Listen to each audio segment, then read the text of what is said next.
Good morning. I wanted to do a quick update for you guys because I didn't do one yesterday. Um, I'll show you how to flush my line at some point, like how I hook meds and flush my line at some point throughout this journey. I was going to do it this morning, but I have no bra on, and if I lift my shirt up to do it, because my line is right here, you're going to see my boobs. Not that I care, because everybody on this planet that knows me knows I don't care, but other people will care. So, that video will come soon. I promise. I'll do like a whole thing on it. But I wanted to do a quick update because I didn't do one yesterday. Yesterday was a mess. I'm really tired, and some of it's coughing, some of it's IV meds, some of it's I can't sleep, and that could be because of the meds, that could be because of my pain. So I'm managing it the best I can. Last night, the night before, I slept relatively okay, despite being in pain. Last night, I tried to not take anything and sleep, and I couldn't sleep. I was passed out, but then I would wake up for a little while, and then I would pass back out, and then I would wake up for a little while. So it was like that insomnia where you're like half asleep and you go out, but you're actually like, that twilight where you wake up and then you're like, well, I'm up. And then you're so tired that you pass back out, and then you wake up and you're like, well, I'm up. That's what I've done since like probably 9 o'clock last night. And yesterday I ended up sleeping a lot, which was good. For some reason, I've noticed that when I'm on IV meds, I want to sleep during the day more. And I think it's because the side effects of the IV meds can make you tired. I've never been on ceftazidime that I can remember as far back as I can go. Um, and that's the one that instantly made me. I think that's probably the one that's doing it. I never really had any issues from Toby other than like the ringing in the ears and stuff like that. That indicates kidney problems. But I've been on Toby for years, so I have ringing every now and then. I don't have constant ringing on IV meds because if I did, that would indicate something was really wrong. But that's why they do blood work when you're on Toby, because they have to check your kidney function. Um, that's supposed to happen Saturday. But another update is I haven't even heard from nursing, and this was the mess that I was going through yesterday. Um, I keep hearing from my home care place. My Hopkins team is at the National CF conference. So I'm literally relying on the home care, my supply company, to communicate with them. And I have not even heard from nursing. I don't know why. I heard from the home care. I heard from Option Care yesterday, and they said that they needed to call Baltimore Vascular because they needed the length of my line and the tubing side, or a bunch of shit for nursing apparently. And I still haven't heard from them. And this is one of the many, many things that I hate about home care nursing. See, home care is great for a lot of reasons. It has its pros, but it also has its cons. And I can do a whole thing and talk about that. And I want to actually do a Q&A in my CF group about it, so because I want to get their feedback from it, pros and cons, so I can do like a whole piece on it. It kind of maybe really raise some awareness about what's wrong with this part of the industry.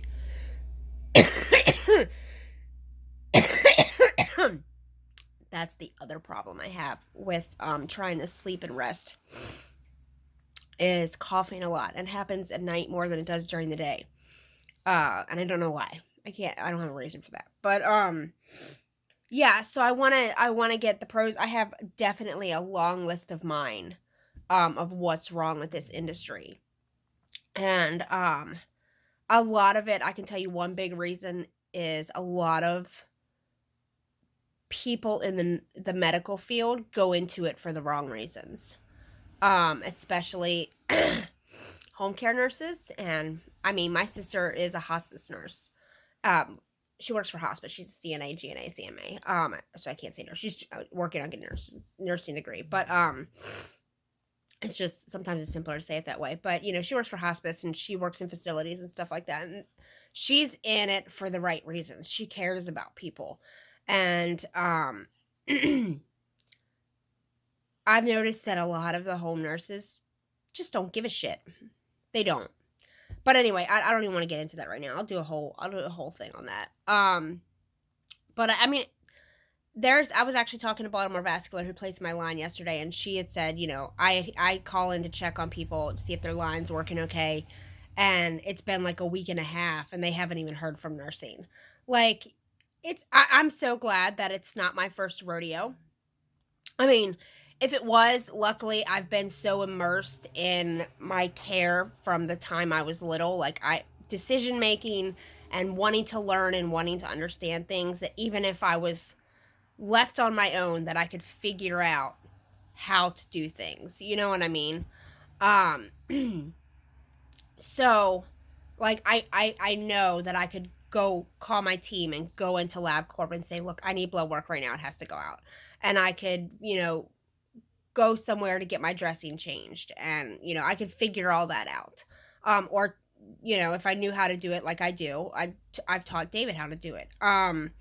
That's come from home nursing not knowing what the fuck they're doing, or not listening to me. One of the biggest things that they teach you, and I was going to go for phlebotomy years ago, and I decided that me being around sick people was just not a good idea. And there's some CF patients that are in the medical field, and that's their decision, and whatever. I've always wanted to be a nurse, and that's actually it was one of two things: architect, nurse. And I chose architect because I decided that being around sick people was not a smart idea. So when I went to take the start classes, the first class they teach you is ethics. And the very first thing they teach you is to listen to your patient. And nobody does. I've learned that in the phlebotomy world too, is they don't fucking listen to you. They don't listen to you at all.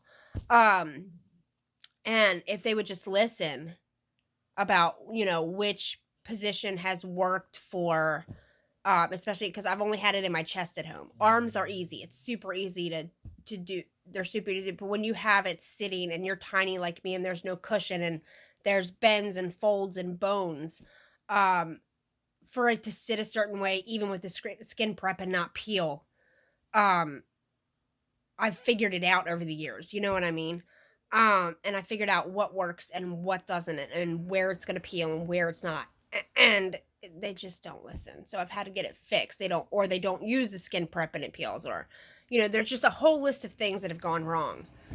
So it got to the point where I was like, I know I could walk David through this. And like I said in my other post, he's been tattooing for years and knows the importance of things being sterile and clean. So he's very, nitpicky about that anyway. And he's a neat freak. That's actually one of the things we clash on, because I'm not dirty, but I'm a little cluttery sometimes because I get busy and I set things somewhere and I don't get back to them right away. So that's and he's very precise, and things have to be put here and, do this and do that. And, it's, it's one of the funny things we clash on, but, anyway, I'm getting off topic. So that's kind of where I'm at, and I know I'm looking away from the camera a lot, but I am really exhausted and I can't focus right now, if that makes sense. To sit here and I'm just trying to not focus on my pain, and I'm tired, so I'm all over the place. It's almost like ADHD on steroids when you're like this, because I have it anyway, but when I'm tired and in pain and other things, I can't focus to save my ass. So I'm determined to not let home care be like it typically is for me when I've had these lines, because I don't want it to control me. The whole point of doing home care is to be able to do things and to, get out of the house when I need to, and not be bogged down in a hospital. I can't be bogged down because it's going to drive me nuts, and it's already driving me nuts, and I'm only on day 4 since getting my line, and I'm already going crazy because I every time I get a little bit of energy, it goes away right away. So my goal today is to get rid of this unfocused crap I got going on and try to figure out, like, basically force myself to have some energy, force myself to get some stuff done today, and figure out what the fuck is going on with home nursing. So that's my goal. That's the goal, and I'll update you guys, later about what's going on. And that's kind of where I'm at right now. So I need to eat some breakfast. I need to do my meds. I need to get my airways open a little bit, and I feel like maybe if I just organize my nightstand with because it's so early for my meds in the morning that David gets them out of the fridge so they warm up, and when he goes to leave at like 3 o'clock in the morning, he quietly comes upstairs and sits them on the chair next at the computer chair for me on the nightstand with my flushes and my heparin and everything else. So I just want to get like that organized a little bit. I want to get my stuff organized downstairs with my nebs so I can get up out of bed, drink a cup of tea, wake up after I do my meds, and like not want to have this urge to want to just lay back down. I need to fight that urge to just want to lay back down, and I know I need to rest before like some of you jump my shit that know me. I know I need to rest, and I've been resting, but I need a day or two here and there where I have to be like me and functional, and I feel like I'm on the go even though I'm at home. You know what I mean? The whole point of not being in the hospital was to not be bogged down like that, and to not go nuts, because I'm at the age and point in my life that unless I'm really sick and down for the count, I don't want to be in there, because within 48 hours, I'm going batshit crazy. I'm all over the hospital. I can't sit still. Somebody's pissing me off because they can't get meds right, orders right. Something's going on. You know what I mean? Phlebotomy's pissing me off because they say they can't take blood through my line. They have to stick me, which is bullshit. And that's not, they don't understand. And I'll talk about that later, because the whole point of having a pick is to not have to get stuck 7,000 times. And I'll talk about that when I do the pros and cons of hospital versus home and all of that stuff. But I have to feel like myself. And right now I don't feel like myself. I feel like I'm bogged up in the hospital because I want to sleep and lay down and do all of these things. I know the first couple days with this is hard. With it being in my chest. I already knew that going in. I wasn't expecting all the nerve pain with it that's going into my shoulder and all of that stuff, because I didn't have that on this side. I just had I couldn't turn my head thing because of where it was stitched right here. It's not stitched right here. It's, they glued it so that I didn't have stitches right there. So that's definitely helped with the head turning. It's tight, it's pulling, but it doesn't hurt as much with the stitches. But the nerve pain from wherever this line is sitting on, and the little ticks I get in my chest when I sit a certain way, is what's driving me nuts right now, and what's really bogging me down. And this cough that I have to get rid of. I have to get rid of this cough. I have to suppress it somehow or do something, and I know I'm not supposed to as a CF patient, but some days you just need a break and you gotta suppress your cough. But that's kind of where I'm at, and I'm rambling on, so I'm gonna stop now. But yeah, day 4. Monday, Tuesday, Wednesday, Thursday. Yeah, day 4. And if there's not a tornado spawning out of the sky, I would like to try to take my kid trick-or-treating, despite how I feel, because I'm a mom and I'm not going to ruin her Halloween for her. So she's like, Mommy, we don't have to go trick-or-treating tonight. It's okay. It all depends on how you feel. No, fuck that. I'm going to figure out a way, whether I take her to the mall because it's not raining and I can't get my line wet, or I put on a goddamn poncho or something. I am going to figure it out, because I am not taking my kid trick-or-treating for Halloween. And trick-or-treating should be on Halloween. You shouldn't be moving it because of a little bit of rain or a storm or whatever. So, as long as there's not like a tornado spawning out of the sky. Even then, the 80s and 90s, we survived. Like, we either just didn't go, there was no rescheduling it, your parents were like, sorry, maybe next year. Or we went and suffered, and most of us wanted to go and suffer in the rain because we wanted our candy. So there's that. We did it our parents did it for us. You can do it for your kids. It doesn't need to be moved for Saturday. Oops, sorry. It doesn't need to be moved to Saturday, and it doesn't need to not be on Halloween because of a little bit of rain. So there's that. That's my rant for the day. Have a good day, guys.